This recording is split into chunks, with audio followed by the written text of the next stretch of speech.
ఓబీసీని గుజరాత్ రాష్ట్రంలో స్టేట్ లో ఎన్ని లీగల్ ముస్లిమ్స్ ఉన్న వాళ్ళు ఎంతమంది బీసీలు ఉన్నారు. అదే వైఎస్ రాజశేఖర రెడ్డి గారు ఆయన గవర్నమెంట్ వచ్చిన తర్వాత ముస్లింకు 4% రిజర్వేషన్ ఇచ్చి కొన్ని కమిట్మెంట్ మనము ఈ లద్దాఖ్ వాళ్ళే కాకుండా మిగిలిన వాళ్ళు కూడా చేసినారు. ఆ లిస్ట్ లో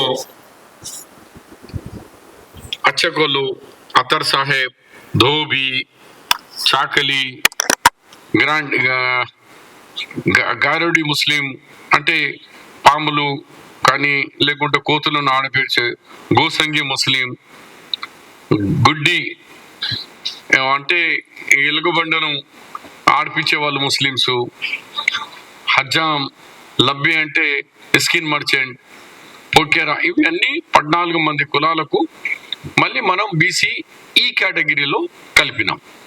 ఆల్రెడీ బీసీ బిలో మండల్ కమిషన్ నుంచి కూడా 4 కాస్ట్లు ఆల్రెడీ బీసీ బిలో కూడా ఉన్నారు. అదే సేమ్ బీసీ బిలో దుదుక, లద్దాఫ్, పెంజరి, నూర్ భాషా. ఇవన్నీ చూసిన తర్వాత మీరు ఇవాళ నుంచి ప్రచారం బంద్ చేయండి. నేను మీకు కావాలని ఈ బుక్ మొత్తం దీన్ని బై పోస్ట్, రిజిస్టర్డ్ పోస్ట్, మెయిల్లో 2 పెడతా, కిషన్ రెడ్డి గారికి, బండి సంజయ్ గారికి.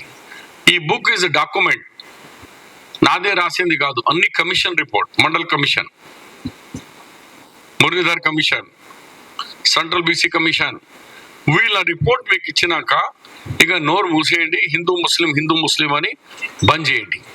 అరే బాబు, మతం మీద కాదు, మనం వీఆర్ ఇండియన్స్, భారతీయులం అందరం. ఏ మతం కాదు పోతు, కానీ మతంలో కూడా బీదరికం ఉంది. ఇప్పుడు ధోబి, ఏ కులమైనా ధోబి, బార్బర్, ఏ కులమైనా బార్బరే, మేతర్, ఏ కులంలో అయినా మేతరే. అది బుద్ధి లేదా మీకు? అంత తెలుసుకుంటలేరా? కాబట్టి ఇంకా నేను మీతో డిమాండ్ చేస్తున్నా, ఇవాళ నుంచి ఇలాంటి మాటలు బంద్ చేయండి. లేదంటావా నేను ఇది ఆఫీస్కు పిలిస్తే కూడా నేను వచ్చి మీకు ఎక్స్ప్లెయిన్ చేస్తాను. అన్ని డాక్యుమెంట్స్ పుస్తకాలతో సహా, ఇప్పుడు కమిషన్, ఏ కమిషన్, కల్కర్ కమిషన్ ఏం రిపోర్ట్ ఇచ్చింది, హంటర్ కమిషన్ ఏం రిపోర్ట్ ఇచ్చింది, మురళీధర్ కమిషన్ ఏమి ఇచ్చింది, కేంద్ర ప్రభుత్వం మండల్ కమిషన్ ఏమి ఇచ్చి, అన్ని కమిషన్ రిపోర్ట్లతో సహా రమ్మంటే నేను వస్తా. నీకు అర్థం కాకుంటే కొన్ని ఎడ్యుకేట్స్ కూడా పెట్టుకోండి. కానీ ఒక మతాల మధ్యలో, కులాల మధ్యలో చిచ్చు పెట్టద్దు దయచేసి. We are Indians. ముందుగాల మనం భారతీయుల మధ్యలో ఈ ఓట్ల గురించి, ఓట్ల రాజకీయం చేయకుండా, ఓట్లు అయిపోయినాయి, కలిసి దేశాన్ని చేద్దాం. వెనుకబడిన తరగతుల్లో ఎవరున్నా వెనుకబడి తరగతులే. ఇంత మంచి సర్వే జరిగినందుకు నువ్వు అభినందించి చేయవలసింది. కేంద్రం అయితే చేస్తలేదు. మా డిమాండ్ ఏముంది అంటే, నీకు అంతా బీసీల మీద ప్రేమ ఉంటే మోదీ గారికి చెప్పి ఇప్పుడు జరగబోయే సెన్సెస్ లో బీసీ అని ఒక కేటగిరీ పెట్టి, అలా కాలం పెట్టి, బీసీది కూడా ఆ క్యాస్ట్ సర్వేలో పెట్టిస్తే నేను కూడా శబాష్ మా బండి సంజయ్, కిషన్ రెడ్డి అని చెప్తా. కానీ కేవలం పేపర్ టైగర్ గా హిందూ ముస్లిం అంటే బాగుండదు. మళ్ళీ ఒకసారి చెప్తున్నా, మనమంతా ఒకటే దేశంలో అందరం భారతీయులు ఉన్నాం, ఇండియన్ సిటిజన్స్ ఉన్నాం. మళ్ళీ ఒకసారి మాట్లాడితే మాత్రం జాగ్రత్త. ఇవి అన్ని పిచ్చి మా చేయకు. ఇవి అన్ని డాక్యుమెంట్స్ నేను మీ ఇంటికి, మీ మెయిల్లో పంపిస్తున్నా, పోస్ట్లో పంపిస్తున్నా. నువ్వు పిలిస్తే ఆ జమానీ బుక్లతో సహా నేను వచ్చి మీకు ఎక్స్ప్లెయిన్ చేస్తాను. ఎప్పుడు మండల్ కమిషన్ రిపోర్ట్ కేంద్రంలో ఇచ్చినప్పుడు అలా కూడా మొత్తం ముస్లిమ్స్ కాదు, 4 కేటగిరీస్ ఇచ్చినారు. దుదుకులుడు, మన నూర్ భాషా అండ్ మేతర్, అట్లా బున్కర్ అండ్ ఖురైష్. కేంద్ర లిస్ట్ ఈ రోజు కూడా మీరు backward list, central backward list తీయండి. అలా 5 ముస్లిమ్స్ ఉన్నారు. మన రాష్ట్రంలో 1970 నుంచి 2004 వరకు బీసీ బి కేటగిరీలో, అందులో కూడా ఒక 5 కేటగిరీస్లో 5 వృత్తికి చెందిన ముస్లిమ్స్ స్టిల్ ఉన్నారు.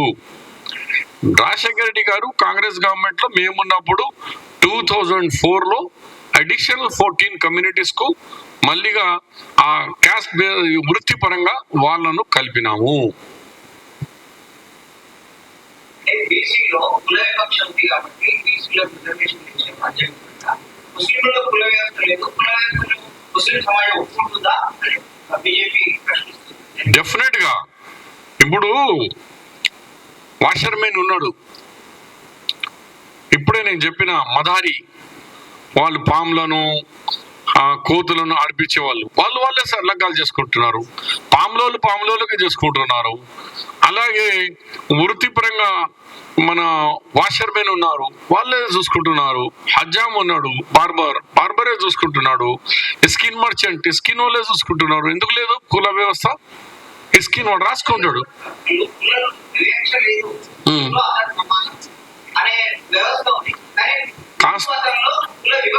కాదు, కాన్స్టిట్యూషన్ ఏమంటుంది, చట్టం ఏమవుతుంది? మన సుప్రీంకోర్టు కూడా 2010లో జడ్జ్మెంట్ ఏమన్నారు, మతానికి సంబంధం లేదు, వాని వృత్తి సోషల్లీ ఎడ్యుకేషనల్లీ బ్యాక్వర్డ్ ఉన్నాడా లేడా అంతే, మతం అడ్డం రాదు. ఇవాళ ఈ మతంలో ఉన్నాడు, రేపు ఇంకో మతం చేంజ్ చేస్తాడు, అప్పుడు ఏం చేస్తారు? నో, వృత్తి.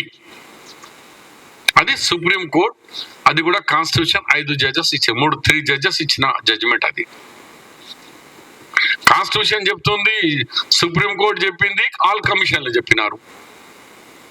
ఇప్పుడు తీసుకొచ్చి బీజేపీ కొత్త ఫార్ములా పెట్టి ఇప్పుడు సంజయ్ గారికి ఎక్కడ కూర్చోబెట్టాలా, నేను రెడీగా ఉన్నా. నేను ఆల్ కమిషన్స్ రిపోర్ట్ 1882 నుంచి తీసుకొచ్చి చూపిస్తా.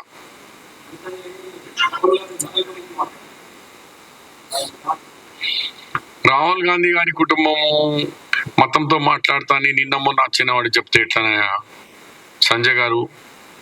రాహుల్ గాంధీ గారికి గతంలో ఆయన ఫస్ట్ అంటారు, నేను ఇండియను, భారతదేశం గురించి వాళ్ళ కుటుంబం 7 జనరేషన్స్, 1 2 కాదు.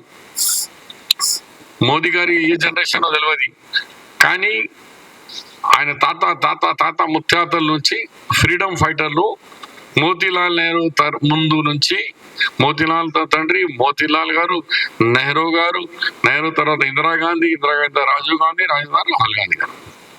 ఇన్ని జనరేషన్ తోని బ్రిటిష్ లో, ఇంగ్లాండ్ లో బ్యారిస్టర్ అయి కూడా అలహాబాద్కి వచ్చి మరి దేశాన్ని గురించి ఇల్లు, ప్రాపర్టీస్, ఈ ఫ్రీడమ్ స్ట్రగల్లో పెద్ద కాంట్రిబ్యూషన్ చేసిన వ్యక్తుల్లో పండిత్ జవహర్లాల్ నెహ్రూ గారి కుటుంబం.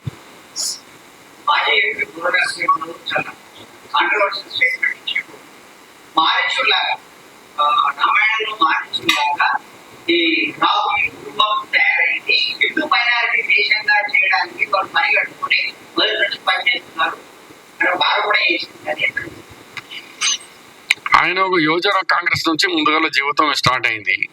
తర్వాత టీడీపీకి టీఆర్ఎస్ లో పోయిండు, జై తెలంగాణ అని. ఇప్పుడేమో బీజేపీకి పోయిండు. ఉసిర్ అలీ రంగు మారేది షబీర్ అలీకి రాదు.